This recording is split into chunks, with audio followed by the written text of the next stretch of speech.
there guys, welcome to Battle Report number 10, which is a 4,500 point game here in Suzhou between my Saurian Ancients army and Silas's Dwarf army.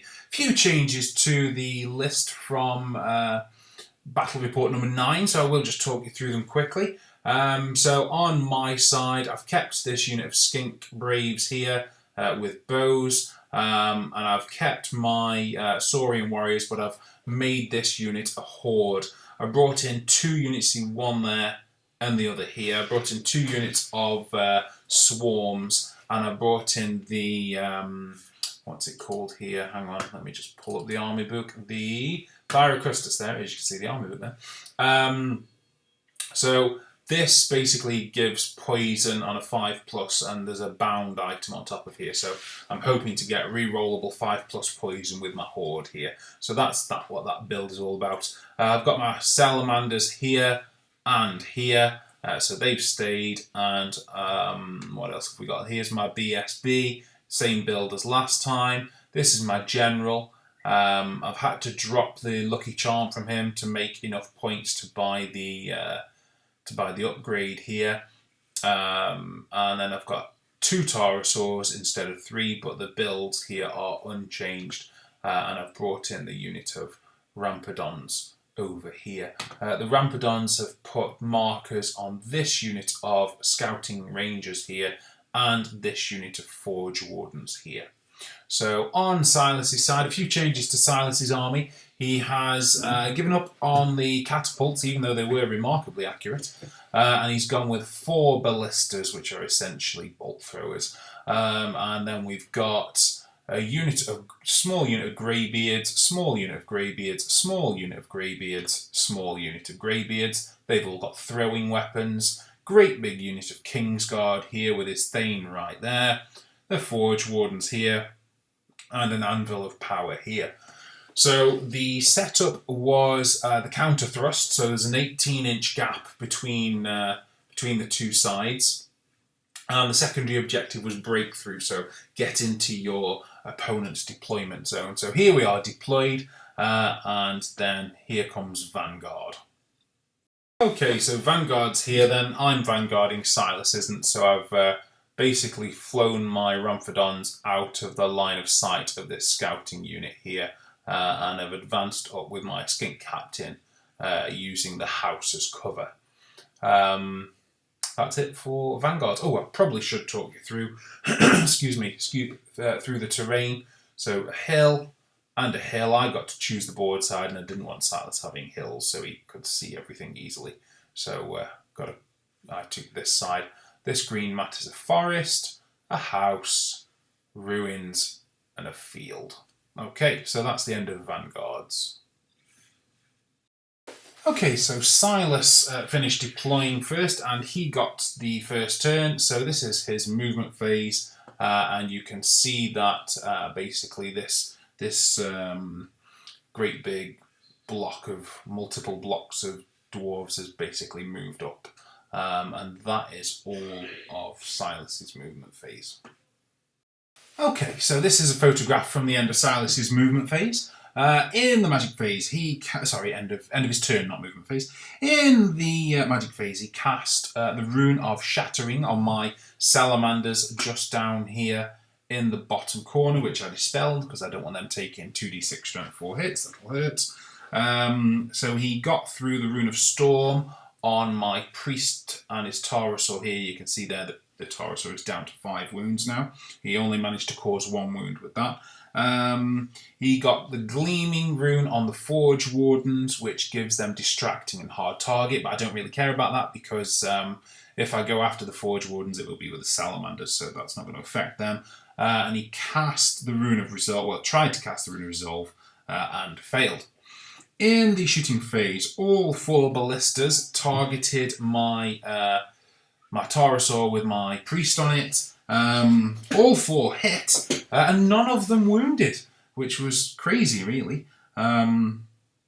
Sorry, I'm just checking my notes here. 2 went against the salamanders, and 2 went against the dinosaurs, but either way, non-wounded, which was remarkable.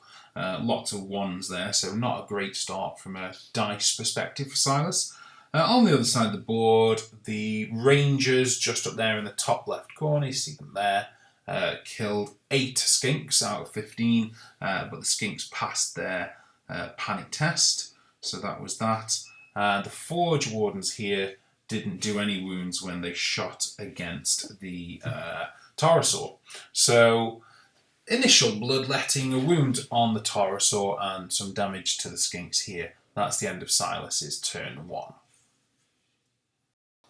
Okay, so end of my movement phase here. My veteran has charged into this unit of greybeards here. I'm expecting it to take him a little while to finish them off, but I think he should do it over 2 or 3 rounds of combat. My Taurosaur here has charged the block that was here, and Silas is elected to flee, and you can see them there. They've ended up between the war machines because they've gone through this unit, gone through the anvil, so they've had to stop just there. I redirected my Taurosaur into this unit, which was the one I actually wanted from the start. But it failed its charge, which is why it ended up there. Elsewhere, my captain has flown around the corner here, so I'm hoping to threaten these war machines either next turn or the turn after. And my Ramphadons have moved over here, and they're now on the flank of this big unit here. Silas has deployed in this game really well. He started by deploying in the middle, sort of feigning a gun line deployment, then he actually ended up occupying the corner, and that's meant that my horde here is kind of pretty far out of position. So I've moved this swarm here, has gone sideways 3 inches, then I've done a swift reform and moved this unit up and wheeled round here. The skinks have headed into the ruins just to get a bit of protection. What else has happened? The other dinosaurs moved up, and the salamanders have moved up into shooting positions. So that's the end of my movement 1. Okay, so end of my turn 1 here then. Magic phase, I got a 5 and a 3, and I channel, so I've got 9 dice to Silas's 5. Cast Break the Spirit on one of the ballistas, and Silas dispelled that, which I was quite happy about, because I didn't actually think that would make a lot of difference, and I was hoping that he would commit his dice to that just because he wants to get rid of the Taurosaurs. And what that meant was that I could cast Pounding Drumbeat with the Taurosaurs and on the Salamanders as well. So what I've done there is, because I rolled fairly high as well, I've been able to get this middle Taurosaur right up to 1 inch away from this unit, which means that this great big unit here can't charge this Taurosaur, because even when this one moves in, it has to get 4 models in base contact. So it has to come slightly over to the side here, which prevents this one from wheeling around. So I'm quite happy with that. As a magic phase, I also got Awaken the Beast on this Taurosaur here, meaning that it's now toughness 7, and this one's got scarification, so this one can't be wounded on better than a 5+. So I'm pretty happy with the magic phase. In the shooting phase, Ramphadon killed off 1 ranger. 6 wounds on the Forge Wardens here from these salamanders that you can see here, and 2 wounds on the King's Guard here from these salamanders that you can see here. The Taurosaur that didn't charge managed to cause 2 wounds on this closest ballista here, and then into combat the veteran did only 2 wounds on the unit, but the unit passed its break test. This die looks like he's lost a wound, but actually he hasn't. So that's the end of my turn 1. Okay, on to Silas's movement turn 2, and you can see here that he's charged out of the forest and into the Taurosaur here, making a fairly long charge actually, which I thought was, first of all, a bit risky because he might fail the charge, and second of all, a bit risky to take on the Taurosaur with strength 4 greybeards. They're strength 5 when they charge, so he's hitting it on 3s, wounding it on 5s, then it's got a 5+ armor save. but it's got 5 wounds and it's stubborn. So they might be stitching these guys up a little bit there, but obviously the main thing is that this unit can't charge here. These greybeards have come and charged this dinosaur as well. Better to charge them, I suppose, than be charged by them. So that's that. Elsewhere on the battlefield, you can see that the Rangers here have reformed so that they'll be able to get a stand and shoot when the Rampedons charge in there later. And I think that, this unit here, this unit of greybeards has rallied and is pointing towards the skink captain over here. So that's the end of Silas's movement 2. Okay, so this is the end of Silas's turn 2. He got a 5 and a 4 in the magic phase, and he cast the Rune of Shattering on my salamanders in the bottom right corner there. It was very wise to cast that with 5 dice, because he identified this as his priority spell. It was certainly the one I was looking to dispel. And he realised that I was going to put all 5 into it, so he needed to put 5 into it to cast it. He did cast it. I tried to dispel it with all 5 dice, but he outrolled me. So it looked to be going quite well for him, and then he got 0 wounds from it, which was really unusual. Then he cast Rune of Storm with 2 dice, and that failed to cast because you don't add your wizard level, even from the anvil, onto the runes because they're bound spells. So that was a bit unusual. And then he got Gleaming on the Forge Wardens just here up against the Pterosaur, which is going to make them a little bit harder to hit, but nothing I could do about that really.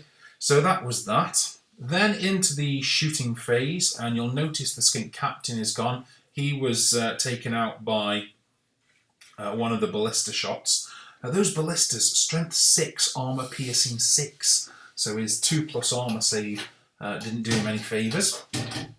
And then you'll notice down here as well that the ballistas have had some impact on this unit of salamanders down here. So it's been a pretty good turn for Silas so far as we head into combat. So this Pterosaur here actually took 2 wounds, and these what they call Forge Wardens actually performed pretty well. I mean, they're hitting on 3s, but they're wounding on 6s. Or is it 5? No, they get +1 strength on the charge, as if everything else that dwarves get isn't enough. +1 strength on the charge as well. But the dinosaur held, so that was fine, and then I managed to reform on a cold-blooded 6. And then the combat on the right was won by my Pterosaur, but the dwarves passed their leadership test because they're a BSB for themselves, because they're greybeards, because, you know, dwarves. So that's the end of Silas's turn 2. Okay, so my movement turn 2 here then, and I've only declared 2 charges. I've sent the salamander in on this unit here, just on the off chance that I might hit it, overrun, and manage to A, get the salamander into combat, and B, with one of these catapults. And then I've charged over here with the Rampedons into this unit of Rangers, and I'm hoping that the Rampedons are going to do a good job over here, because this unit has got one of the toad markers on it, so their frenzy is 1 attack each, then the frenzy, then a further D3 each. So I'm hoping to do quite a bit of damage over there, but we'll see how that goes. What else has happened in the movement phase?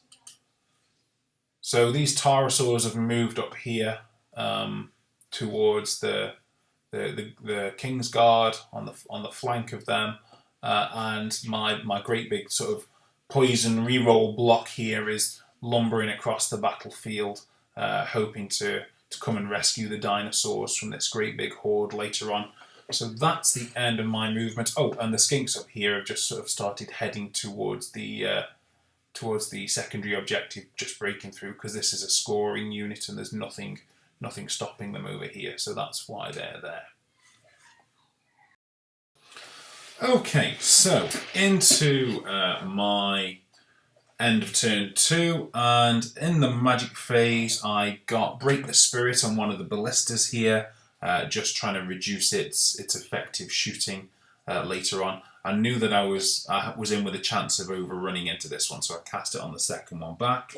I tried to cast Awaken the Beast on the salamanders here because I expect them to take quite a bit of shooting because they're a threat, but I failed to cast that. So that was the end of my magic phase, which was a bit disappointing. In the shooting phase, these two salamanders killed 5 Kingsguards, so they're doing their job and slowly whittling this unit down. My general failed to break the Greybeards again. When he was rolling to wound, he hit all 4 times and then rolled 2 1s. No, he hit 3 times, sorry, and rolled 2 1s, so that was very depressing. The Rangers here in the middle got predictably hammered without their strength 5 and broke from combat, but the Taurosaur didn't run far enough to catch them. So that was that. And then this big combat, well, not big combat, but this combat on the right here, the Greybeards were wiped out by the Taurosaur, and the Salamander did overrun and did make it into combat, although he took a wound from the Greybeards before he got there. So that's the end of my turn 2. Oh, sorry, just up here, the Rampedons got a draw in combat with the Rangers. So bit of an underperformance here, actually. They each only rolled 1 extra attack, so 4 D3s, which was very depressing, or 3 D3s, or whatever it was. So yeah, that was underwhelming, to say the least. That's the end of my turn 2. Okay, so Silas's movement turn 3 here then, and you can see he's charged this Taurosaur with this big unit here. So the Taurosaur's got 5 wounds at the moment, but this is a very hard-hitting unit. Special troops, so weapon skill 5, strength 4 with great weapons, so strength 6, and +1 strength when they charge, so strength 7. So they'd be hitting the Taurosaur on 3s, wounding it on 3s. So I'm expecting quite a bit of damage there. What else has happened? This unit of Forge Wardens has rallied in the middle, and then these 2 units here have started to move through the forest. And basically what Silas is doing with these is he's trying to use them as sort of road bumps, really, and slow everything down, keep these war machines and the Anvil of Power firing for as long as possible, really. So that's the end of Silas's movement 3. End of Silas's 3 here. In the magic phase, he got a 4 and a 3, and he channeled, and he cast the Rune of Shattering on the Salamanders, and he miscast that with 4 dice, or was it 5 dice even? It must have been 4 or 5, because it destroyed the spell because it's bound item, and when bound items are miscast, that's what happens. So he did manage to do, I think, 4 or 5 wounds on the Salamanders. You can see this Salamander here is down to 1 wound, but I wasn't gonna try and dispel it because first of all the roll was really high, and second of all I'm happy that spell's gone. It's quite a nasty one, so that was that. The ballistas, I think they actually contributed to this number of wounds here, and then some missed. And the Greybeards, according to my notes, didn't do anything here, so that was a bit of a downer for them. Rampedons underperformed in combat yet again over here, and then in this combat here, the Salamander actually hits automatically with its 3 attacks and wounded all 3, so it literally ran in, smashed through the catapult, and then overran 11, which was quite annoying because I didn't want it to go that far. I was hoping that it would just sort of close the gap a little bit, or maybe allow me to get a charge on the second ballista, but it overran an 11 inches, which was quite annoying, and that's why it's bizarrely up here in this corner. The Greybeards, on this side of the board here, well, middle really, broke from combat, and they fled 10 inches. My general swift striding chased them only 9 inches, which is why they're there like that. And a bit of an underperformance from the Kingsguard here. My Taurosaur is still alive. It's taken a few wounds, but it passed its stubborn test.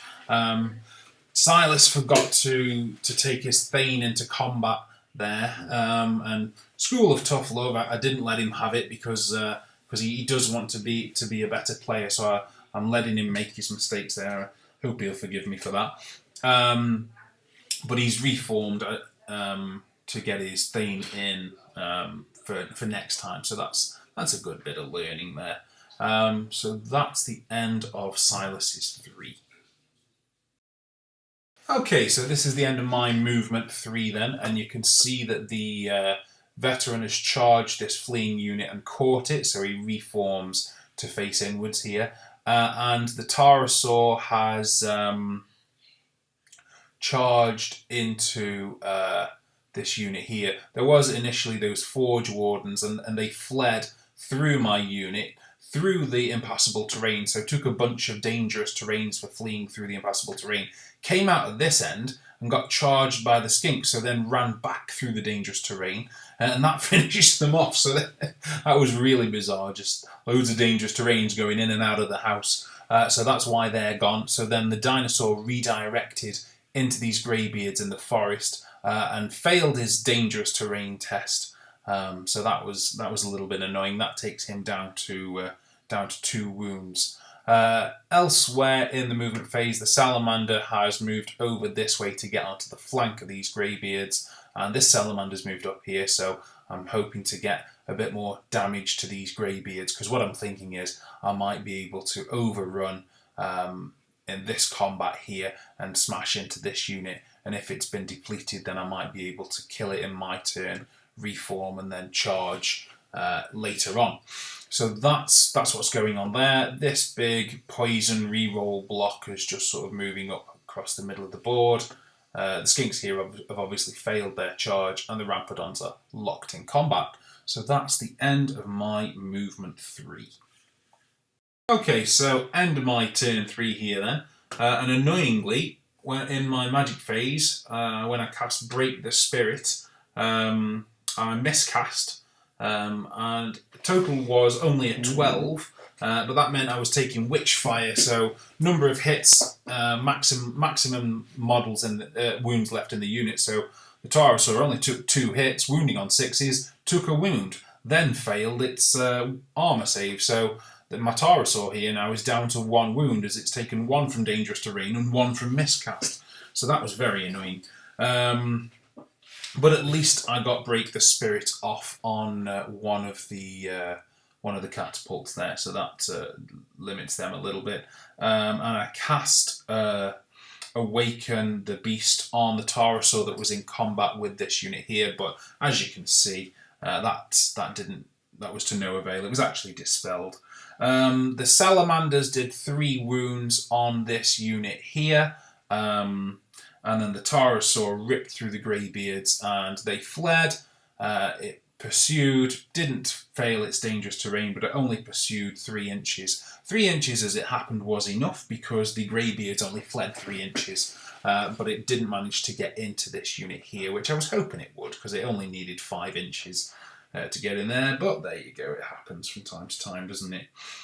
So the Kingsguard here killed this Pterosaur and reformed. Now this here is a 12-inch charge, so I was surprised that Silas decided to go that way. I wondered whether he might sort of get ready to face this block, although I suppose that would have been a bit of a desperate effort really, because this unit's taken quite a bit of damage from the combined efforts of the Salamanders and the Pterosaur, so I suppose it's a bit worse for wear, so maybe it's not a bad move, but he's needing a 9 on 2 dice, so it's a bit of a long one, but there you go. So that is the end of my turn 3. Okay, so Silas's movement turn 4, and you can see he's actually made that 12-inch charge with his movement 3 troops on that 9. He got exactly a 9, so my Pterosaur is in quite a bit of trouble here, because obviously it's down to 1 wound. And you've got a lot of strength 7 attacks in here, so I expect my Pterosaur with my Skink Priest to drop now, which is a shame, but there you go. This unit here is also charged in. This unit's still locked in combat here, and of course the War Machines don't move, so that was a very brief movement turn 4. Okay, so end of Silas's turn 4 here then, and you can see that this unit basically smashed through the priest on the Tarasaur. I did issue a challenge in the hope that Silas might accept it and I might limit the number of attacks, but he saw through it. So I sent his general to the back, and the unit finished off the Tarasaur. It only overran 4 inches, which means it's going to get flank charged by this horde. So I've taken quite a bit of damage over here, really. I've lost both my Tarasaurs, I've lost my Skink Captain, and I feel that Silas is sort of bloodying my nose a little bit, if you like, but I'm still fairly happy with the way it's going because my Salamanders and my Veteran and then my 2 Tarasaurs have done quite a bit of damage to this side of the board, really, which I think is going to allow this great big re-rollable poison piece here to sort of clean up the mess, or at least that's what I'm hoping. On the other side of the board, just over here, my Rampedons actually lost combat and broke from combat, so that's the end of their frenzy, because when you lose combat, then you lose your frenzy. So that's that. That's the end of Silas's 4. Okay, so my turn 4 then, and I've charged this unit here. I've charged in with this Snake Swarm first, so I'm poisoning in here, and then I've gone in with the Horde. Now this unit's got the Hold Stone, so it can support attack to the flank. But what's important here is that this unit's rune, which causes enemy units to lose d6 inches on their charge, hasn't prevented me from getting in because I've rolled a 7 plus my 4. So I've gone 11 and it was 5 inches away. So even if Silas rolled a 6, I would still get in. But that item's just ridiculous. Minus d6 inches to your charge. So you could actually end up in minus numbers for your charge, which is bonkers. Elsewhere, the Salamander has come in here and the Veteran has come in here. So what I'm looking to do here is to do these combats in a particular order so that I basically get multiple goes with each unit. What I'm thinking to do is to have this one go through this unit first, run into this combat here, which means that they'll get to attack in this combat. They'll, of course, I hope, win, and then he'll be able to overrun in here. So they'll get 2 goes of combat, he'll get 2 goes of combat, and then this Salamander won't need to do very much. So that's the plan there. Other than that, the Rampedons over here have rallied. The Skinks have moved up this way a little bit. Going to try and do a bit of shooting here, see if I can do any damage to that unit. Doubt it, but they've got nothing else to do, and we're just moving up in support here with my Thyrocustus, I think it's called. So I'm going to cast that bound spell there. I'm hoping for a small number on the magic phase because this is the only spell I have in my army now. So I don't really want Silas to have lots of dispel dice. And then my other swarm here, because this one's now in combat, don't need this one to stay as close to the unit, so I'm going to head off towards the war machines with this swarm here. So that's the end of my movement 4. Okay, so end of my turn here, and annoyingly I got a 6 and a 2 on the magic phase, which meant that Silas was going to have 6 dice to dispel my 1 spell that I've got here, which I was going to have to throw 5 dice at. But remarkably, I cast the spell on a 26 with 5 dice. Miscast, so I'm not going to get it again, but I didn't expect to need it again. So Silas tried to dispel with his 6 dice and he got 25, so I did actually manage to get that through. So that meant that this great big horde here had re-rollable 5 plus poison, which was obviously going to be quite devastating. So then you can see the charge combo here worked out. They smashed through the general's unit, and he was caught actually by the swarm here. The unit overran. The general smashed through the greybeards that were there, and then he overran into the anvil and killed the anvil, and so the salamander here was able to reform to face this way. The general was able to reform to face here, and so obviously we're now bearing down on the war machines over here. So yeah, that was a pretty good turn 4 for me.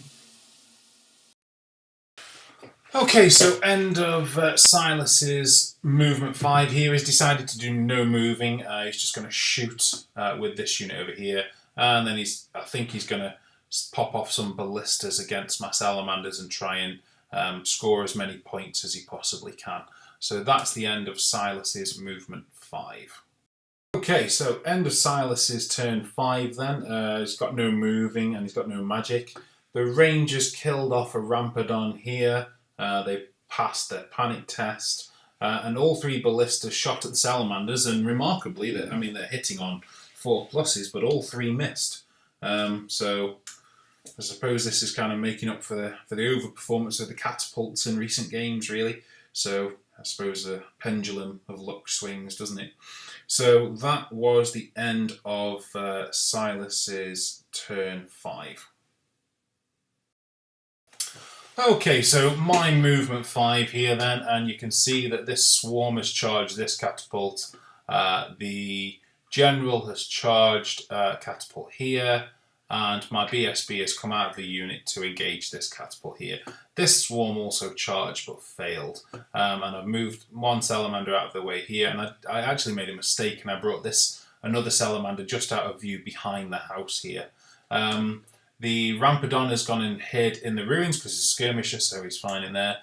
And the Skink Braves have gone to hide in the field and get some cover from any potential shooting. Well, of course, their shooting won't be able to shoot because they've got move or fire weapons, but that just keeps them safe over there. So that's the end of my movement 5. So, end of my turn 5 then. There's no shooting, there's no magic, so we're just in combat. And I've taken 3 wounds off this catapult, 4 wounds off this catapult, and 3 wounds off this catapult. I've taken 1 wound back, but all 3 catapults are stubborn and all 3 passed their leadership tests. So that's the end of my 5.